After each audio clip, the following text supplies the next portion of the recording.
Hello বন্ধুরা, নমস্কার। খেলাঘরের আরও একটি ব্লগে তোমাদের স্বাগত। আজকে একটা এমন জিনিস রান্না করতে চলেছি যেটার নাম হচ্ছে এমন, আদতে তার নামটা সেটা হওয়া উচিত ছিল না। যাই হোক, এটার নাম হচ্ছে বেগুন। আমি জানি না এই অদ্ভুত নামটাকে রেখেছিল। আদতেই জিনিসটার কিন্তু প্রচুর গুণ। তুমি যে সবজিতেই মিলিয়ে চুলিয়ে খাও না কেন, ওর নিজস্ব স্বাদের জন্য ও সবজি বা খাবারের স্বাদ বাড়িয়ে দেয়। বাট এর নামটাকে বেগুন রেখেছিল ভগবান জানে। যাই হোক, বেগুনটা কেটে নিয়ে গোল গোল করে চাকা চাকা করে আমি ওর মধ্যে নুন হলুদ মাখিয়ে নিয়েছিলাম। তারপর কড়াইতে খানিকটা তেল দিয়ে সেটাকে ভেজে নিচ্ছিলাম। তেলে দেখো ধোঁয়া উঠবে, তখনই কিন্তু বেগুনগুলো ছাড়বে কড়াইতে। না হলে কিন্তু কাঁচা তেলে ছাড়লে কাঁচা গন্ধ লাগতে পারে, অথবা বেগুনটা ভেঙে যেতে পারে। তারপরে এই উল্টে পাল্টে ভেজে নিচ্ছিলাম।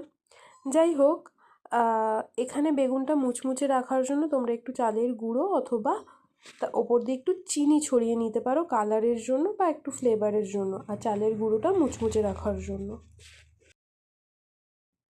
কেমন লাগলো আজকের ভিডিও কমেন্ট করে জানিও এবং চ্যানেলটিকে সাবস্ক্রাইব করো।